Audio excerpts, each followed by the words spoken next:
fun. Jedereen großer hungrig hat. Jedereen großer hungrig hat. Jeden gebet auf den großen Schatz. Jedereen großer hungrig hat.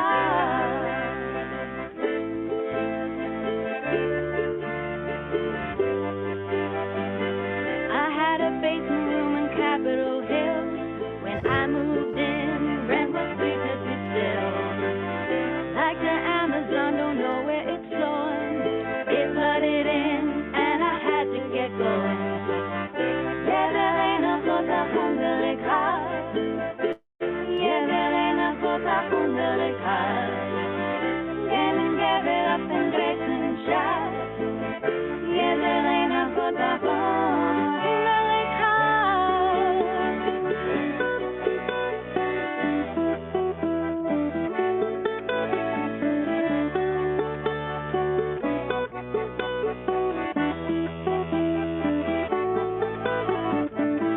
Everybody needs a place to rest. Everybody wants to have a home. Don't make no difference what nobody says. Ain't nobody like to be alone. Everybody's got a hungry heart. Everybody's got a hungry heart. Lay down your money and you play your part. Everybody's got a hungry heart. Everybody's got a hungry heart. Everybody's got a hungry heart. Lay down your money and you play your part. Everybody's got a hungry heart. Ooh, got a hungry heart.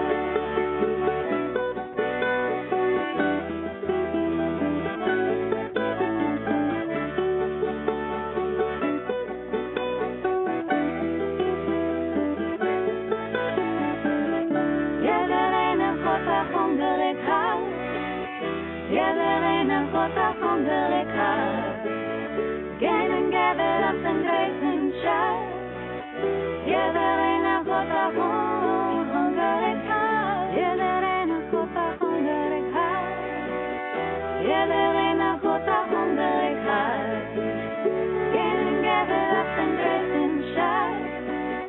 Yeah, there ain't no großer hungrig hat.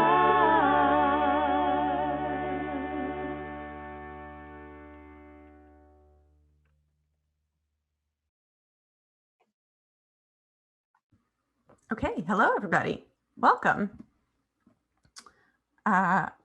We are the Trans Jewish Podcasting Panel. Welcome.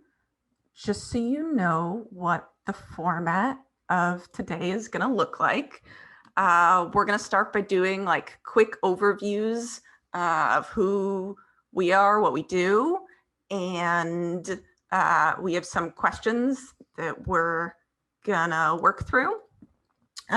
So that you'll get some of the same answers to the same questions from all of us.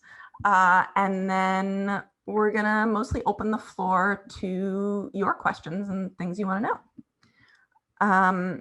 If you want to ask us questions, you are welcome to do so in the chat, and we'll have dedicated time for asking questions at the end, but also you can put questions in this Google Doc that was just linked in the chat in case you want to do so anonymously or while we're in the middle of doing something and you find that easier. So there we go.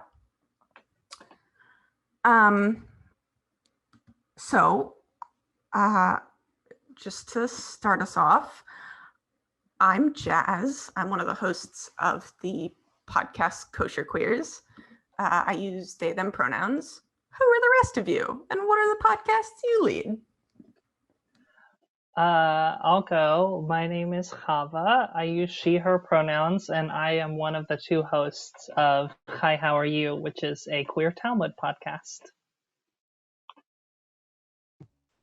I am Michael, and I am privileged to be Hava's co-host of hi, how are you? And I use they, them, or he, him pronouns. And I'm Elijah, and I host the Sefirat Homoer podcast, and my pronouns are they, them.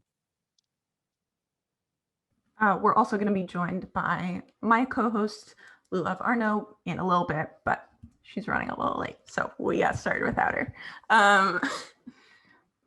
Okay, our first question for all of us is how often do you post episodes for your podcast, and how long are they generally? And also, sorry. Our first question is, what is your podcast? Like, what do you do on it? And how often does it come out? How long is it generally? Okay, I'll go for Hi, How Are You? So we release episodes 2 times a week. We have a patron episode on Wednesdays and a public episode on Sundays that are each about around half an hour long.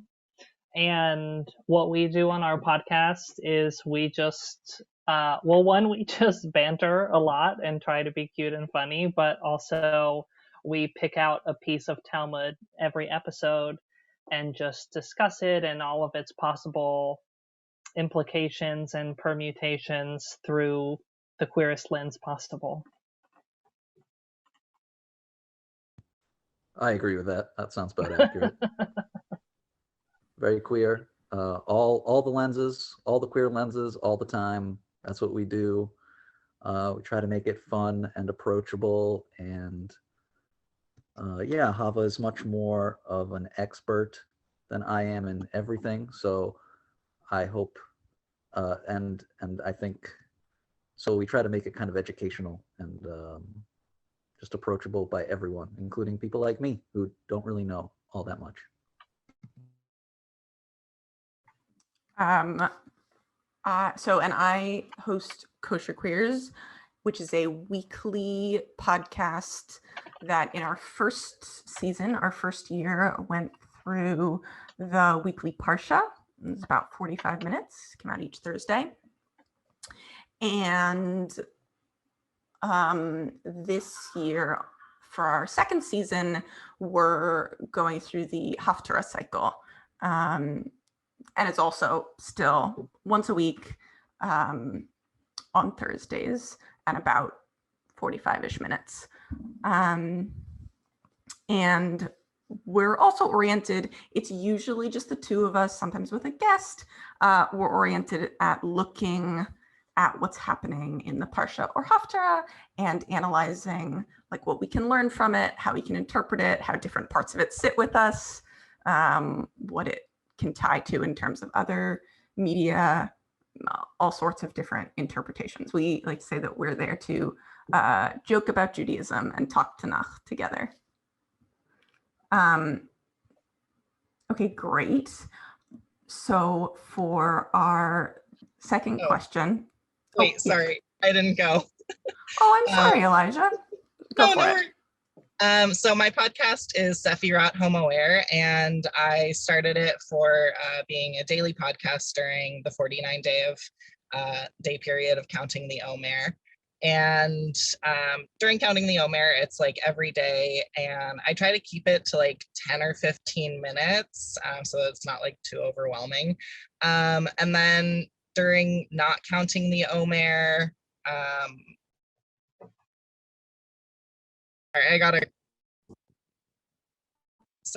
technical issue. During not counting the omer season, I sort of do sporadic episodes about either the Jewish months or like Kabbalah and Jewish mysticism in general. Yeah, that's it. Thank you. I'm sorry for interrupting. The next question, I think, actually is one that you gave us, which is, what about podcasting do you think it makes it work as a queer, trans, and Jewish medium? Would you like to start us off? Sure. I'm not sure if I gave you that one or maybe Hava did, but I really like, I just really love podcasts in general. And so it sort of felt really intuitive for me to decide to make a podcast. But I think that, you know, in terms of like Jewish subjects, I think that there's sort of something to be said for the idea of oral Torah and, you know, a speaking format where you're talking and it has this sort of flexibility and movement where, you know, as you're speaking, you can kind of change what you're saying. I think that there's a really nice flow to podcast as a format. So, yeah. Yeah, I love the flow of podcasts. I love that because you have to release on a schedule, you don't have a lot of time to edit. You're kind of bound by the schedule of it, and you can't really add anything. You can only remove things. So it's sort of, I like the limitations. I think the limitations like make it feel less daunting to start one and continue to make one. I think something that makes podcasting work really queerly for me is that I don't think this is universal in the queer world, but in the queer subculture I came up in, like gossiping and kibitzing and stirring the pot is like essential to our way of life. And, you know, like sass and camp and all that. And I just feel like podcasting, especially having such a wonderful co-host, really lends itself to that kind of sassafras.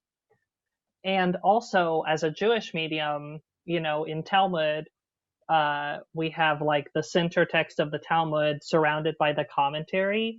And then on our show, we get to read the center text and then we surround it with commentary like audibly. And so it just works really well because we get to create Talmud in a very real sense every time we make an episode.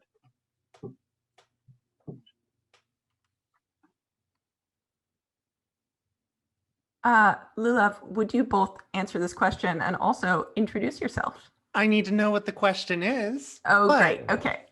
Hi, I'm LULAV ARNOJ. I am a co-host on Kosher Queers with Jazz. And yes, I had some food scheduling issues with my household. But it's we were talking about what about podcasting do you think makes it work as a queer, trans, and Jewish medium? Yeah, the ability to figure out how you want to present yourself to the world is a really great one. That's a thing that trans people often don't get in more live media, including just being outside. And also, I really enjoy telling stories with friends. That feels queer and Jewish. I love that. I also resonate a lot with the thing that Chava was saying about adding levels of commentary, and particularly podcasting feels like a nice one because you are so directly in conversation with other people. At least I am, by the nature of my podcast, like looking at a text and discussing it with somebody else. And so for me, I find that that helps me get insights that I wouldn't have gotten on my own. And then from the magic of editing, it makes it sound like I didn't just stumble into those insights, but rather had them the whole time. And I love that. I try to preserve a little bit of the like figuring things out, but not enough so that people think we don't know what we're talking about. We don't know what we're talking about.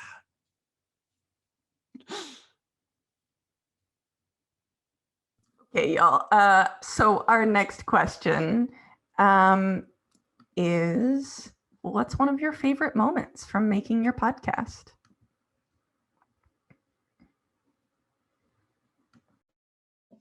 I was thinking about this question already, and I have so many to say. One of them I want to say is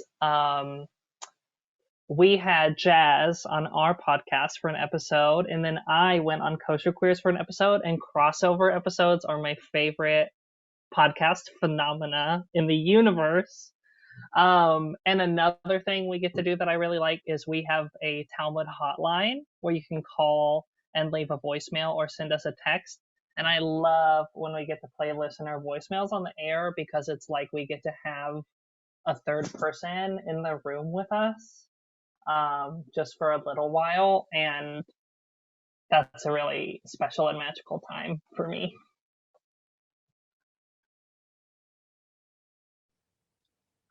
I think for me, one of my favorite moments with making my podcast, I really love when people like reach out to me and like tell me that they like my podcast. It makes me feel like, oh my God, someone's actually listening to the things I say. But also last year, I specifically had someone reach out to me and tell me that like kind of his story about how like several years ago he started counting the omer, and it was like at this really transitional time in his life when he was like starting to come out and he was like making a really big move, and just like that it meant a lot to him to like hear someone queer doing an omer thing, and it just meant a lot to me and I really deeply appreciated it. So yeah.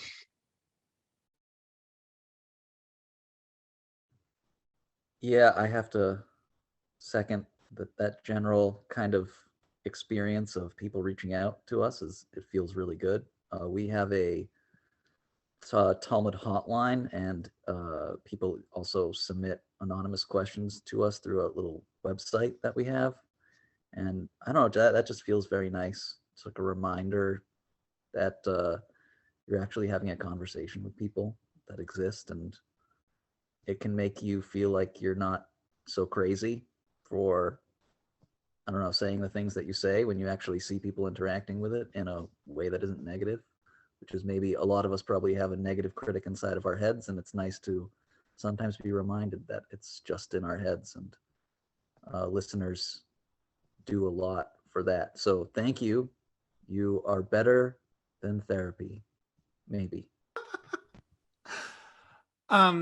So I would like to preface this by saying, A, don't ever do this if you start a podcast. And B, it wasn't so much a moment as like a long process, but I did find a partner through this podcast. Jazz and I started Kosher Queers as friends, and over a couple hundred hours of listening to their voice, I fell in love with them. So that was pretty cool. But again, don't do that on your own podcast. Bad idea, but it worked out. I just have to bust in for a second. I love that story, and I have to add our opposite story, which is that Michael and I started our podcast while we were dating, and then we broke up, and now we're like BFFs. So it can go any direction, people. Anything can happen when you start a podcast. Yep, you might break up, you might meet someone that you love. Who knows? Just do it. Just do it. Yeah. Okay. So Essie has preempted one of my questions, so I'm moving it up, which was what prompted everybody to start their podcasts, and when did we each start them? I think we're first chronologically. So Lulav, do you want to give us the timeline? Absolutely. So I went home to visit my parents in the winter and got a podcasting mic as a present because I don't know if you can see, but I have a desktop computer. And so I didn't have any way to like make sounds and have people hear them. So I was like, might as well have a podcasting mic. And then it was very good. And I was like, haha, anybody want to start a podcast? And Jazz was like, yeah, I kind of have an idea for that. And so over a couple of months, we like We had roughly the same idea with like some overlap, but not complete overlap. And over a couple of months, we whittled down that idea to something more realistic that we could do on a weekly basis. And we made it happen. It helped that the Parsha cycle didn't start for a couple of months. So we didn't just like dive in head first. We took that time to think. Yeah, I want to revise this estimate. Lula was like, I got it over the summer. We started it a year later. We started tossing around the idea of doing so in December, came back to it in January, and we're like, okay, so do we really want to do that? Or was that just like a fun idea that we were tossing around between the two of us? And then we started writing episodes because we thought there was going to be fiction components in each episode. And I just want to say, if you think there's going to be fiction components in your weekly episodes for a year, you should give yourselves a lot of time to do that. Anyway, we scrapped the fiction component so that we could make it weekly for a year. And we spent a lot of time like hammering out what the structure was going to be and what it was going to work on, like intermittently meeting from like January until June. And then in June-ish, we started recording. We released our pilot episode in September On your birthday of 2019. We began releasing weekly episodes when the Parsha cycle started, like from Bereshit, from the beginning of the book of Genesis. 24 October. Thank you. On August of 2019, right? Yeah. Mm-hmm. Okay. I think we're the next chronologically. So we started our podcast at the end of January 2020. The biggest reason we started it probably is because I got really sick around that time and I lost my job, and I started a Patreon as a way to give people, my friends in my community, an opportunity to support me. And at the time, Michael and I were dating, and Michael truly just like showed up one day and was like, let's make a podcast for your Patreon. So originally I had not made any plans to start a podcast. Michael was already experienced in podcasting a little bit. And so to them, it was like, oh, we'll just do a podcast. Yeah, I like throwing myself into absurd projects with other people. I've done it a few times. It's been both good and bad. But I just was like, Chava is a diva, and I need to like put this diva in front of a microphone. And I just really like interviewing people, and I knew nothing about Talmud, and I was very much a lapsed, cynical Jew trying to figure out what to make of the kind of dark, sometimes difficult world we live in. And so it was a kind of like medicine that I gave myself via Chava being fabulous in front of me. So I'm glad it's working. I'm glad people are enjoying it, and it's definitely working for me. I'm having fun and learning a lot. And it was just kind of an accident, and just leaning into crazy ideas really sometimes ends in beautiful art. I think a secondary reason also that we kept it going is because I've been in the Queer Talmud ecosystem for kind of a while now, and it always just felt ridiculous to me that there was no Queer Talmud podcast. Like, that makes no sense that there would not be one. And I hope now that there is one, you all can't imagine a world without it.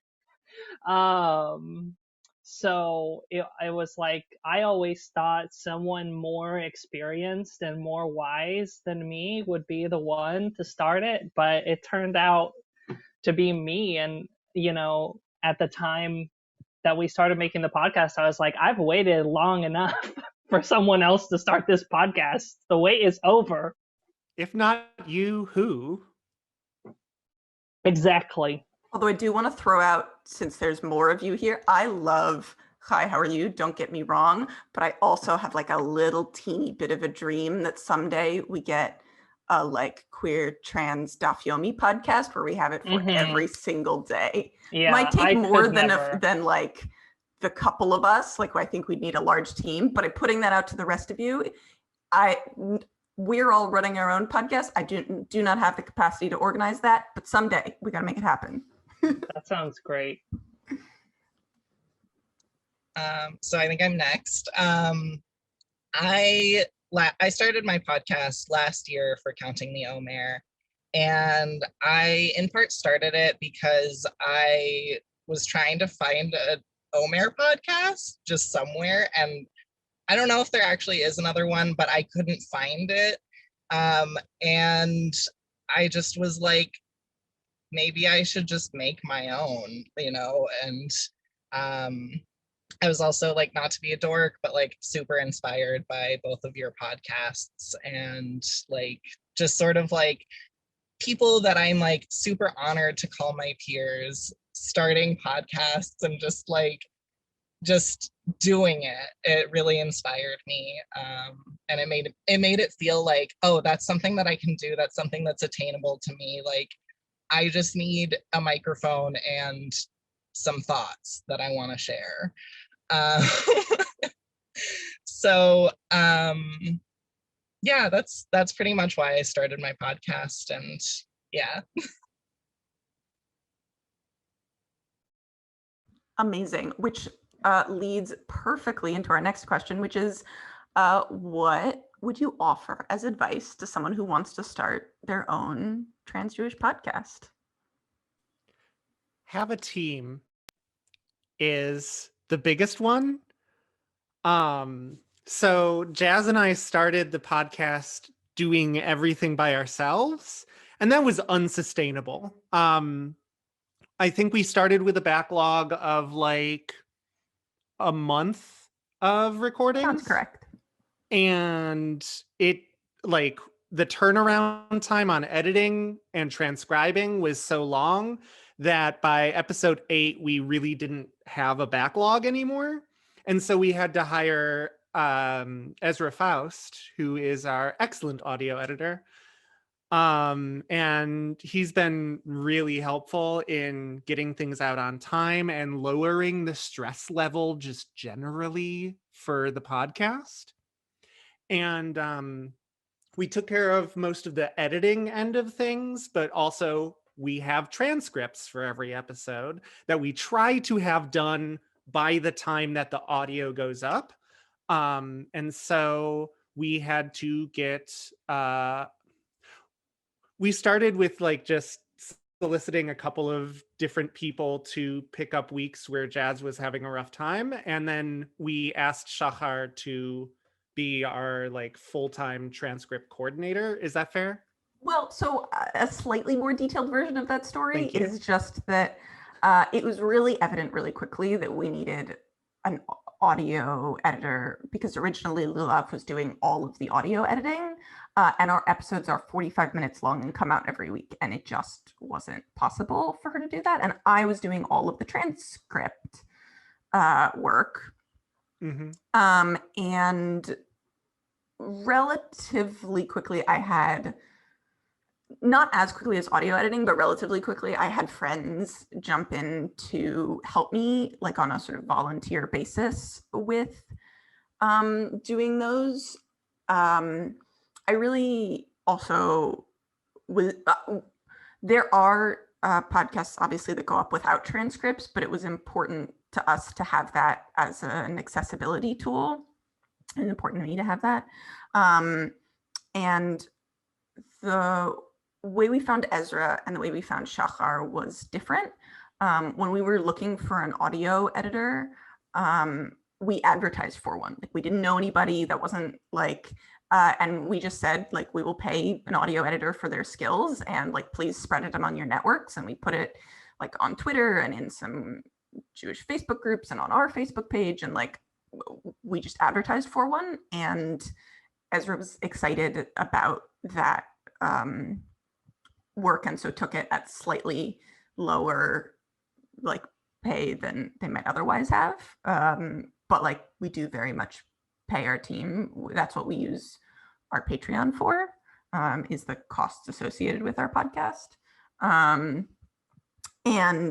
But Shachar was originally a patron who just like really liked our work and like wanted to help out. And once it became more formalized that they were going to basically do all of the work, we, instead of just like volunteering like for a little bit of it when I needed extra help, we formalized it and paid them properly for their work.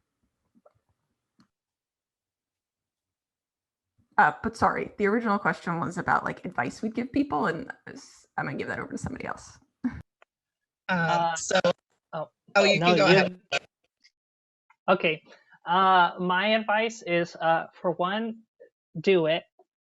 Definitely do it. If you're thinking about a podcast, do it.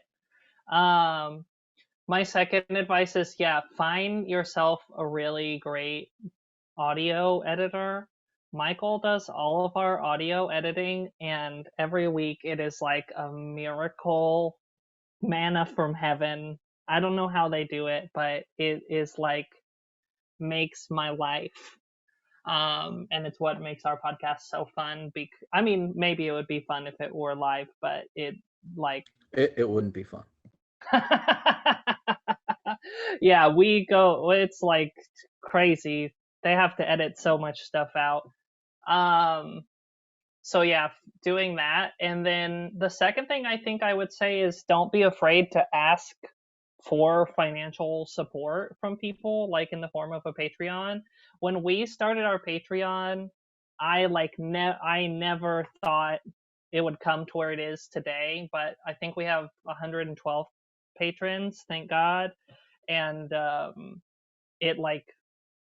my goal for my Patreon was to enable me to be able to pay my rent because I got so sick last year, and I've been able to attain that goal. And I never, I didn't even want to do this whole project, and it turned out to sustain me in ways I never thought possible. So don't be afraid to ask for support in your work. I was just gonna say, as someone who does my podcast alone, and like I do all the editing and like all the stuff for it, I would totally recommend having a co-host. I think it would have made things a lot easier for me, but I also was like, I'm doing a daily podcast and that's a huge commitment, and I don't know if I can ask someone else to like do that with me. But also, just to second what Chava said, like, just literally do it. Like, don't overthink it. Just, like, go for it. I think that if I had, like, overthought, like, should I do this? Like, can I do this? Like, is this the thing that I can do? I probably wouldn't have done it. I probably would have just, like, procrastinated until the omer started and been like, well, I guess it's too late. So I would just recommend, like, literally, if you feel inspired, like, write some stuff down, like, get some notes going about like what you want to be doing, and just like go for it. I'm extremely impressed that you were able to put out a month's worth or 2 months. How long is the omer again? 7 weeks. Right. Yeah. Approximately 2 months worth of daily podcasts. That was amazing, and they sounded pretty good. So thank you. That's good to hear, because I feel like my audio quality and editing is like probably not super professional. So that's good to hear that it sounds okay to someone who makes podcasts. Yeah, the thing with audio editing is like once you've put in a certain minimum amount of work, like all the rest of the work that you put in gives you a very marginal gain in quality. Fair enough. Yeah. True. Hashtag just do it.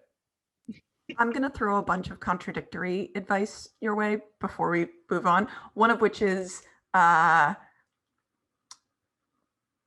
of the things that's great about podcasting is there's a fairly low barrier to entry. There's not no barrier to entry. Like, you do have to have the ability to record.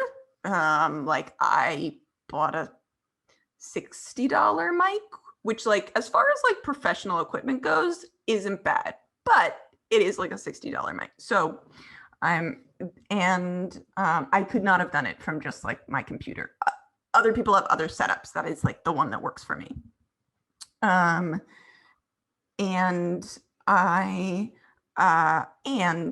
like, you can just do it and that's great.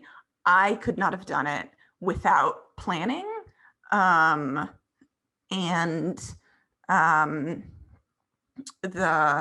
like taking time to plan it was also useful. And I also think that like not overcommitting yourself is valuable. Like,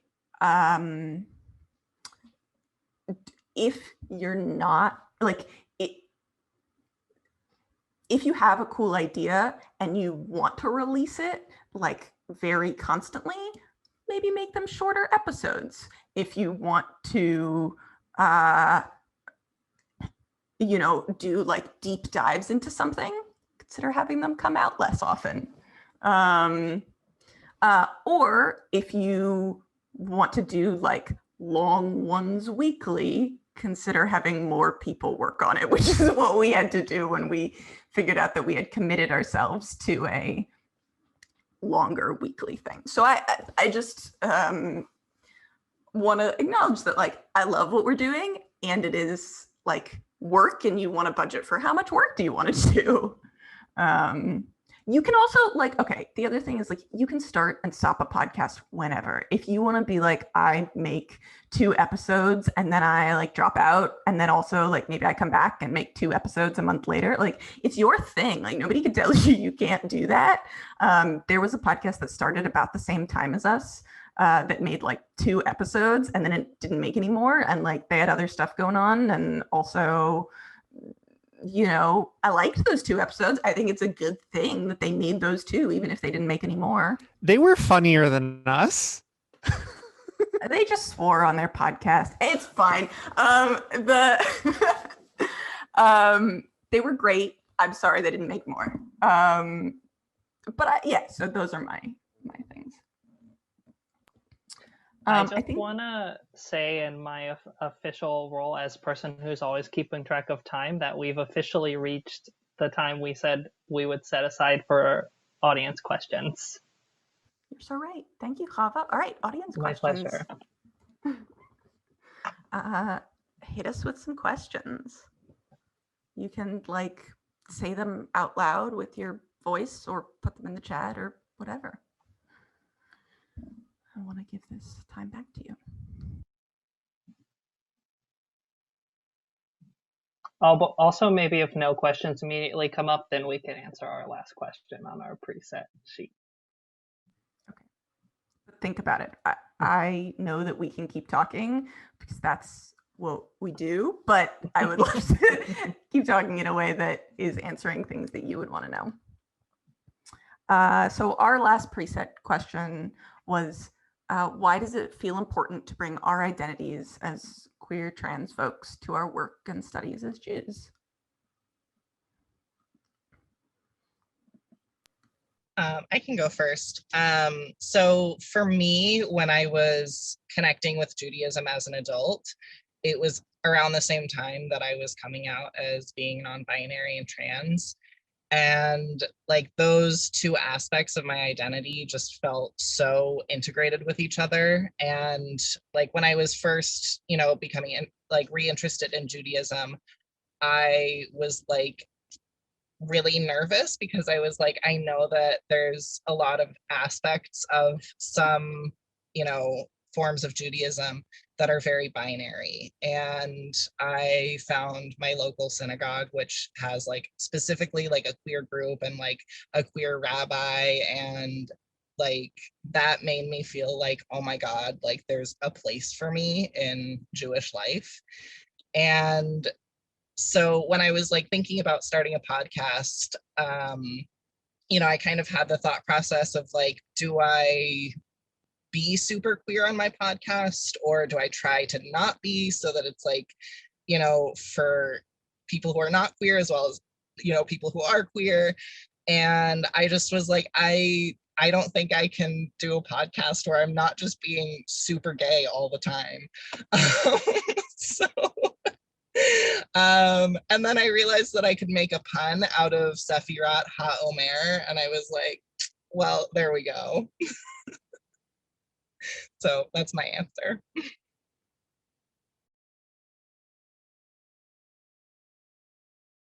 I think for me, one factor is just like, I think queer Judaism and also like subcategory queer Talmud, capital Q, capital T, are just like the future of Judaism, and everybody else can either get on the train or get left behind. And so I just think queer and trans people should just be making all the content in Torah that we can, because I think this is just like our time to sort of make the future and make it good and, you know, make it accessible and beautiful and radical. The second piece is that I feel like, especially in religious spaces, there's a lot of ideas about respectable behavior and like modesty and humility, and like those are all beautiful virtues that I want to cultivate in their own way. And also I think that there's a queer way of being that is not respectable and is not modest and is not clean and doesn't fit well in synagogue, you know, and I think that for me, creating, like, being a public Jew where I sort of try to break out of those barriers and not have to try to be respectable is very important for me, because, you know, I want to have like the OnlyFans rabbi, you know, I want to have like I want to have rabbis in the future who are just like hot messes like me. And I want more people to sort of keep pushing that envelope. Yeah, I like that pushing envelope, not being respectable, hopefully in healthy ways, kind of approach and attitude. If you take the word queer and kind of think of it in the most general sense as just being different from whatever the mainstream is, I definitely struggled with mainstream, respectable, suburban, in my case, Reform Judaism growing up, and it just felt so saccharine and boring, and it just felt like I was in an Episcopalian church, and I was like, who cares? This sucks. So it's just fun to flip the table a little bit, flip the script, and it's fun to actually engage with this stuff and see the craziness in it. It makes it feel more alive and less sanitized. And I think probably queer people approach many things like that. They can see the unsanitized aspects of something. They can see through the veneers that people put up and hierarchies and institutions put up. And I think they like that unmasking process. And I certainly like it. And I like doing it with something I care about, which is finding spiritual meaning. And for me, I'm autistic, which is an experience that other people on this panel and other people who are listening probably share. And for me, that means I can't help being queer and trans and like taking up space, and also like figuring out actively how to construct myself. So yeah, like it's very important to be queer and trans and Jewish when making media as queer trans Jews.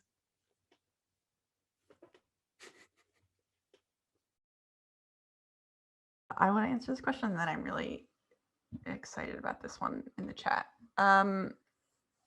So, which I will also just say that, like,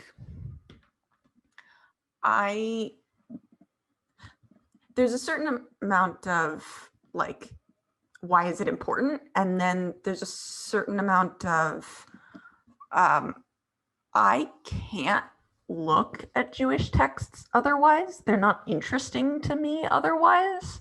I can read writings that aren't, like, taking queer and trans Jews into account. I can, but they're harder for me just to get through. And it works best when I can adapt it to the frameworks that I live in. So, like, when I'm reading a book written by this Orthodox rabbi about teshuvah, and I think he's written interesting work. He's not written it with me as an audience. His work is meaningful to me insofar as I can filter it through how I could use these conversations about teshuvah in my life as a queer trans person, which is not going to be the same way that this rabbi envisioned I would use them. So for me, it's sort of necessary. I can't do it otherwise. And also, I just also think it's more interesting. It's a different lens that has been sometimes traditionally applied to our texts, but I think that that's wonderful. And it's fun, but it's also like there is a school of thought among people who, like, religiously look at these texts that if you can find an interpretation there, that interpretation was there the whole time. That interpretation was just there and it was waiting for someone to find it. And so, like, listen, if I found that interpretation in the text, it was there for me to find. I just happened to be the one who found it. And also, like, once you begin looking at, like, how rabbis have looked and scholars and, like, the sages or whatever have looked at our texts for forever, they have made way wilder leaps of logic than anything I have ever done to add as midrash or interpretation. So and to some extent it makes me feel more connected to feel like I'm doing a similar thing. I'm going to read this question in the chat because I really liked it, and then I think that might be our last question, unless somebody has a quick one, which is, how does your experience as a trans person intersect and or inhibit your content as a Jew? How do we produce media that speaks to other aspects of our experience without disincluding the other in your audience? Speaks to both aspects was the correction on that. Oh, thanks, you. Emma. I had something really quick I wanted to say on this, which is that a way in which I feel like it really inhibits my content is that I feel like there's this sort of nebulous pressure to create content in Talmud about, like, all this fabulous gay stuff that's in the Talmud and, like, all the gay characters and all just like the cool trans and queer stuff, which there is a lot of in the Talmud, but, like, I just want to be the trans girl talking about tax law. You know, like, that truly is, like, where my passion is in the boring Talmud. And I think that it's a way that I'm trying to find. So I don't know if this way is sort of set yet, but there's a way to bring our queer and trans approach to text into things that are not, like, seem as far away from that as possible. You know, I think part of that is sort of having this attitude that everything is on the table to be questioned. Part of it is the way we relate interpersonally. I think there are a lot of facets of this method, but yeah, that for me is, like, feels like sort of the great quest of my life now, is to find ways to bring queer Talmud into, like, torts and tax law and divorce law and, like, all the Talmud that I love that really doesn't get very much attention either on podcasts or out in the rest of the world of queer Talmud.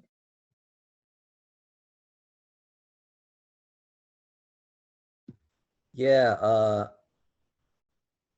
for the question, how do we produce media that speaks to other aspects of our experience? Yeah, I think the word queer, I just associate that with fabulous, and like you're just share. You're just share. You just don't care. You have big hair and you don't care. And I think just approaching everything with big hair and you don't care is kind of gay, in the broadest sense of the term gay or queer. So I just love that in general. I've always loved that kind of persona. I've always been incapable of having that myself, but I've looked up to it. And I think that's just very cool. And I think you can approach all sorts of things like that, including tax law. For example, I don't care. I don't care about tax law. I just did it. I just did it right now. Don't care. I have big hair and I just don't care about tax law. So I just wanted to mention about like not disincluding the other. You kind of have to hold two truths at once. One being that like there are going to be people in your audience, including people who share all of your identities, who don't know what you're talking about. So it's good to think about like, what of this is jargon that I have to like go back to and say, oh, this is what this is. And the second truth is that if people care about what you're saying, they are going to make the effort to understand. So talk about what you care about. Like, don't limit yourself just because your presumed audience is like people who don't overlap 100% with you. Yeah, I'll also throw in that our thing is about text, but also we start each episode with like, what's something cool and queer and Jewish that happened to you? And that way, like we and like Chava starts and Michael start each one with like, hi, how are you? And that, so like we're talking about like our lives in addition to talking about the texts. And we're like maybe only talking about pieces of our lives, but I do think that matters. Also, yes, to ours point, like I don't know how much of our audience is trans. You know, I know we have cis listeners. I like that's a good thing. I'm happy to have them there.